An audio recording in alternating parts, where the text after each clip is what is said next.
জীবনে বিশেষ করে দুইটা পাপ আমরা কেউ করব না ইনশাল্লাহ। বলেন দুইটা পাপ জীবনে করবেন না। সবাইকে অঙ্গীকার করতে হবে আজকে। কয়টা? শুনেন, আপনি এক ওয়াক্ত নামাজ পড়েন নাই, আল্লাহ চাইলে মাফ করে দিবে। ভুলে জেনা করে ফেলেছেন, আল্লাহ চাইলে মাফ করে দিবে।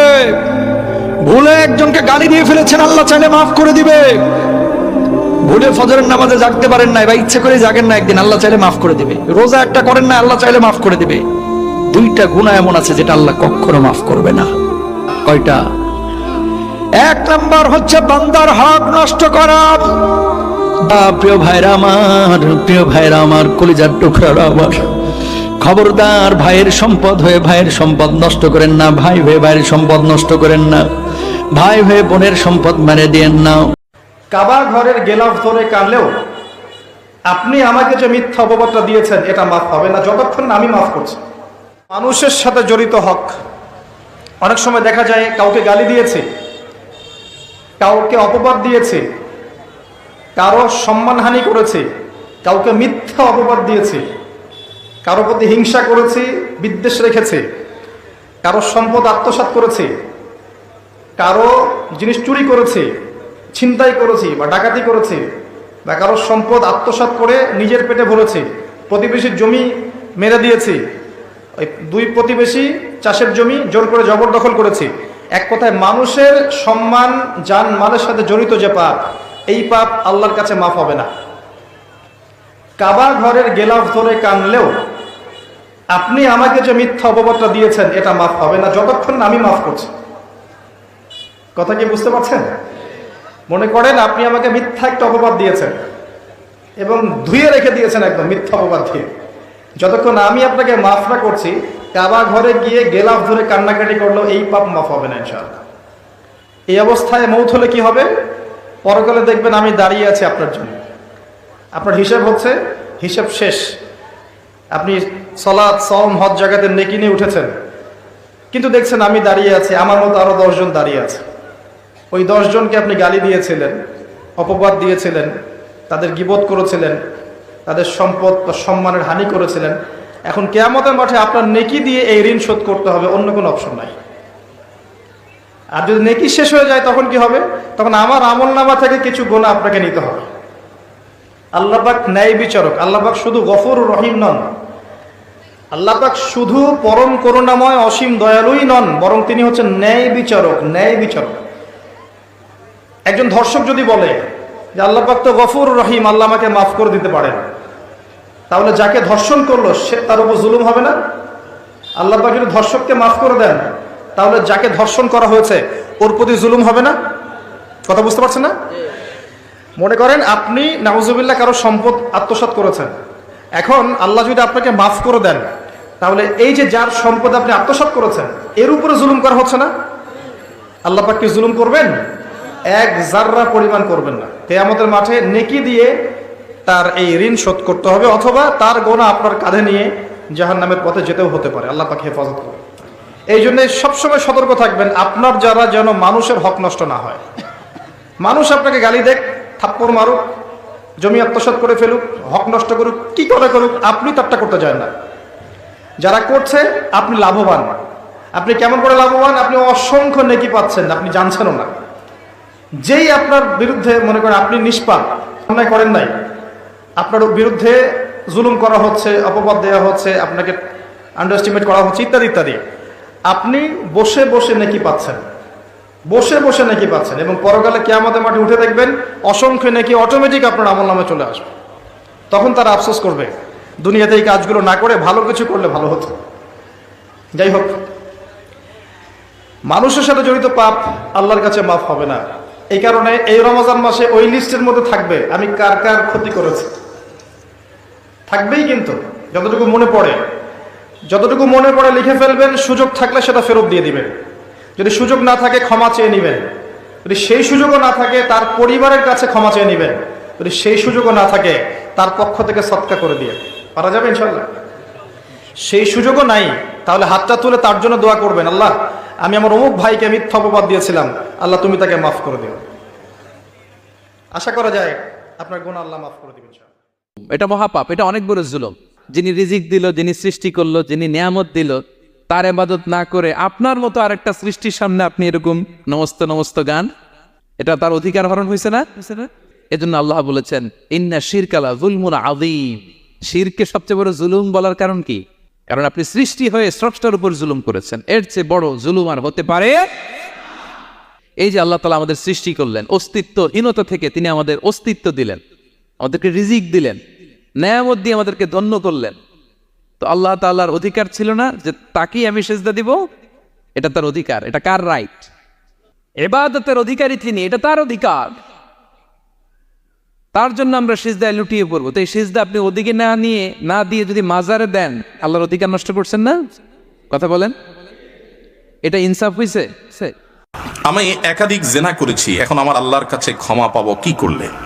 আল্লাহ তাআলা রহম করুক, অনেক ভাইরা আছেন বিভিন্ন পাপে লিপ্ত হওয়ার পর শয়তান তাদেরকে এত বেশি ভয় দেখায়, অতিরিক্ত ভয় দেখায়। ভয় যতটুকু আল্লাহকে পাওয়া দরকার তার চাইতে বেশি যদি পায় তাহলে বুঝতে হবে শয়তানে দেখাচ্ছে। ওটা কে দেখাচ্ছে? শয়তান দেখাচ্ছে। আপনি কোনো গুনাহে লিপ্ত হয়েছেন, যে কোনো গুনাহ, পৃথিবীতে এমন কোনো পাপ নাই যেটা মাপ চাইলে মাপ হয় না। এমন কোনো পাপ, এমনকি শিরকও নেই। শিরকের গুনাহ যদি করার পরে মাপ চায়, তওবা করে, মাপ হবে না? হবে না? তওবা ছাড়া মারা গেলে মাফ করবেন, এটা ভিন্ন বিষয়, কিন্তু তওবা করলে সেটাও মাফ হবে। তাহলে বোঝা গেল জেনা ব্যভিচার হয়ে গেছে, অন্য কোনো অনাচার হয়ে গেছে, অবশ্যই মাফ করবেন আল্লাহ তাআলা। হ্যাঁ, মানুষের হক নষ্ট করেছেন, যুবক ভাইয়েরা, আহা, এই মাস্তানি, এটার বিচার হবে, এটার বিচার হবে। দুনিয়াতে সে বেচারা বিচার পাবে না, কিয়ামতে বিচার। বুড়া বলে আপনি হাজী সাহেব হয়ে গেলেন, মাগার ওই যৌবনকালে যে মাস্তানি করে আসছেন, গুন্ডামি করে আসছেন, তার বিচার আল্লাহ করবেন। আমি আমার এই প্রায় 55 বছরে যতটুকু শিখেছি তার খোলাসা কথা হলো, আল্লাহর কাছে যত অন্যায় করেন, মদ খেয়েছেন, শুয়োরের গোশত খেয়েছেন, অন্যায় করেছেন, যাই করেছেন, মাপের আশা আছে। আল্লাহ মাপ চাইলে মাপ করবে, না চাইলেও করতে পারে। কথা বুঝতে পেরেছেন? আর একটা গুনাহ আল্লাহ মাপ না চাইলে মাপ করবে না, তওবা পুরো করলে সেটা হলো শিরকের গুনাহ। আর একটা গুনাহ আল্লাহ মাপ চাইলেও পুরো মাফ করবে না, সেটা হলো বান্দার হক, মানুষের ক্ষতি করেছেন। কথা বুঝতে পেরেছেন? এই জন্য ভাইরা, আপনার দ্বারা যেন কোনো মানুষের ক্ষতি না হয়। আমরা এখানে যারা আছি সবাই কিন্তু দুর্বল পার্টি। মানুষ খুন করা, মেরে ফেলা, জমি কেড়ে নেওয়ার ক্ষমতা আমাদের নেই, ঠিক না? কিন্তু আমরা কিছু অন্যায় করি, খুব ভয়ঙ্কর। তার ভিতরে একটা হলো গীবত করি। কি করি? গীবত সত্য কথা না মিথ্যা কথা? আমি মাঝে মাঝে প্রশ্ন করি ঠকানোর জন্য, এটাও কিন্তু সেই জন্য। গীবত আসলে শতভাগ সত্য কথা, মিথ্যা হলে সেটা গীবত থাকে না, সেটার নাম হলো অপবাদ। মিথ্যা হলো অপবাদ। আল্লাহ রসুল সাল্লাল্লাহু আলাইহি ওয়াসাল্লাম বলছেন, আতাদরুন আমাল গীবা? কালু আল্লাহু ওয়া রাসূলুহু আলাম। قال ذكرك أخاك بما يكره قالوا يا رسول الله رأيت إن كان في أخي ما أقول قال إن كان في أخيك ما تقول فقد اغتبت وإن لم يكن فيه ما تقول فقد بهت أو كما قال صلى الله عليه وسلم। রাসূলুল্লাহ সাল্লাল্লাহু আলাইহি ওয়াসাল্লাম সাহাবীদের বলছেন, তোমরা জানো গীবত কি? তারা বললেন, আল্লাহ এবং তার রাসূল ভালো জানেন। রাসূলুল্লাহ সাল্লাল্লাহু আলাইহি ওয়াসাল্লাম বললেন, তোমার ভাই সম্পর্কে তার গীবতে তার অনুপস্থিত অবস্থায় এমন কথা বলবে যে এটা শুনলে তার মন খারাপ হবে। সাহাবীরা প্রশ্ন করলেন যে ইয়া রাসূলুল্লাহ, এইরকম জিনিস যদি তা সত্যিই থাকে? রাসূলুল্লাহ সাল্লাল্লাহু আলাইহি ওয়াসাল্লাম বললেন, যদি সত্যই এরকম জিনিস থাকে তাহলে সেটা গীবত, আর যদি মিথ্যা বলো সেটা অপবাদ। তাহলে গীবত হওয়ার জন্য দুটো জিনিস শর্ত, একটা হলো সত্য হতে হবে, আর একটা এমন কথা যেটা তার পিছনে বললে সে শুনলে তার খারাপ লাগবে, কষ্ট পাবে। কথা বুঝতে পেরেছেন? আর অপবাদের কথা একটু পরে যাচ্ছি। আল্লাহ রসুল সাল্লাল্লাহু আলাইহি ওয়াসাল্লাম বসে আছেন, তার পাশে তার স্ত্রী আয়েশা রাদিয়াল্লাহু তাআলা আনহা বসে আছেন। এমন সময় আর এক স্ত্রী সফিয়া রাদিয়াল্লাহু তাআলা আনহা তার কাছে এসেছেন, কয়েকটা কথা বলে তিনি চলে গেছেন। আয়েশা রাদিয়াল্লাহু তাআলা আনহা বলছেন, ইয়া রাসূলুল্লাহ হাসবুকা মিন সফিয়া কাযা ওয়া কাযা। তা আয়েশা রাদিয়াল্লাহু তাআলা বলছেন যে ইয়া রাসূলুল্লাহ, আপনার স্ত্রী সফিয়া, তার তো এই ত্রুটি আছে। কথা বোঝেননি? কথা বুঝতে পেরেছেন? আয়েশা সত্য বললেন না মিথ্যা বললেন? সত্য বললেন। সফিয়া চলে যাওয়ার পরে আয়েশা একটা সফিয়ার সত্য দোষের কথা বললেন, যে আপনার স্ত্রী সফিয়ার এই দোষ আছে। আয়েশা রাদিয়াল্লাহু তাআলা আনহার এই কথা শুনে রাসূলুল্লাহ সাল্লাল্লাহু আলাইহি ওয়াসাল্লাম বললেন, ইয়া আয়েশা লাকাদ কুলতি কালিমাতান লাউ মুজিজাত বিমাইল বাহরি লামাজাজাত। আয়েশা, তুমি এমন একটা কথা বললে, একটা বাক্য বললে, এই বাক্যের ভিতরে এত দুর্গন্ধ, এত ময়লা, এত নাপাকি, এত পাপ আছে যে সমুদ্রের পানিতে এটা ঠেলে দিলে, সমুদ্রের পানির ভিতরে এই বাক্যটা ফেলে দিলে পুরো সমুদ্রের পানি নাপাক হয়ে যাবে। তো ভাইরা, এইরকম কথা আমরা কি বলি না বলি না?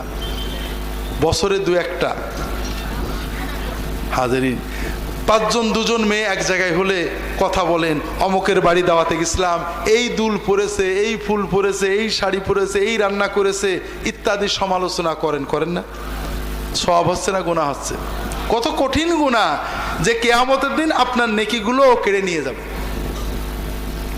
আমরা 5 জন এক জায়গায় বসলে ইমাম সাহেব, মৌলানা সাহেব, মন্ত্রী সাহেব, অমুক সাহেব গিবত করি না? গুনাহ হচ্ছে না সওয়াব হচ্ছে? সবচেয়ে বড় মজা হলো ভাইরা, আমরা গিবত করি যাদের পছন্দ না করি, ঠিক না? যাদের মহব্বত করি সাধারণত গিবত করি না। কার গিবত করি? যেমন ফুরফুরার লোকেরা হয়তো চরমনার গিবত করে, চরমনার হুজুরেরা ফুরফুরার গিবত করে, জামাতের হুজুরেরা তবলিগের গিবত করে, তবলিগের হুজুরেরা জামাতের গিবত করে। আছে না নেই? আছে। প্রথমত এটা একটা মহাপাপ। 2 নম্বর কথা, ওই যার গিবত করলেন কিয়ামতের দিন আপনার জিকির, ওজিফা, জিহাদ, তাকওয়া, তওবা সব সওয়াব কেড়ে নিয়ে যাবে। কাজেই ভাইরা, আমার অনুরোধ হলো যেন জবানে গিবত না যায়। কথা কি বুঝতে পেরেছেন? মদের পাপের তওবা সহজ, গিবতের পাপের তওবা সহজ না। অনেক হাদিস আছে, লম্বা বলতে পারবো না। আমরা গিবতের চেয়েও বড় পাপ হলো মিথ্যা অপবাদ দেওয়া। কথা বোঝেননি? আর এটা আমরা দিই। আল্লাহ রাসূল সাল্লাল্লাহু আলাইহি ওয়াসাল্লাম বলছেন, মান ক্বালা ফি মুমিনিন মা লাইসা ফি আসকানাল্লাহু রাদগাতাল খাবালি হাত্তা ইয়াতিয়া বিমাখরাজিম মিন। যদি কেউ কোনো মুসলমানের ব্যাপারে এমন কথা বলে যেটা সত্য নয়, কিয়ামতের দিন জাহান্নামের মানুষদের রক্ত, পেশাব, পায়খানা, পুজ যেখানে জমা হবে সেই সাগরের ভিতরে আল্লাহ তাআলা ওই ব্যক্তিকে রেখে দিয়ে বলবেন, তুমি যে অমুকের ব্যাপারে কথা বলেছিলে এই কথার দলিল দিয়ে এখান থেকে বেরোবা। ভাইরা, একটু সচেতন হন। আমরা কি না বলি, বিশেষ করে যারা ইসলামী আপনারা এখানে আছেন, এক দল আর এক দলের বলি ও হলো ইহুদি খ্রিস্টানের দালাল, ও হলো আমলিগের দালাল, ও হলো কি বলে বিএনপির দালাল, ও নাকি অমুকের কাছে টাকা খায়, ও সৌদি আরবের টাকা খায়, ও ইন্ডিয়ার টাকা খায়, ও অমুক দলে চলে গেছে। এই সব কথা বলি না? কিয়ামতের দিন আল্লাহ তাআলা আমাদেরকে বলবেন দলিল দিতে পারবেন তো? দুনিয়ায় দেখেন, কেউ যদি বলে অমুক লোক আমেরিকার দালাল, অমুক লোক ইন্ডিয়া থেকে টাকা খায়, আপনি তাকে বলবেন তুমি কসম করে বলো তো আমি যেটা বলেছি সত্য। যদি অমুক লোক ইন্ডিয়ার টাকা না খায় তাহলে আমার বউ 3 তালাক। এটা কেউ বলতে পারবে? তার মানে ও কিন্তু আন্দাজে বলেছে, আর এই আন্দাজ কথাটাই হারাম। দলিল ছাড়া একজন মুসলমানের ব্যাপারে যে কথাটা আপনি বলবেন, কিয়ামতে আল্লাহ তাআলা আপনার কাছ থেকে এটা আদায় করে নেবেন। কাজেই ভাইরা, এই কথাগুলো, এই ধরনের কর্ম থেকে নিজেদের জবানগুলোকে হেফাজত করুন। আমিন।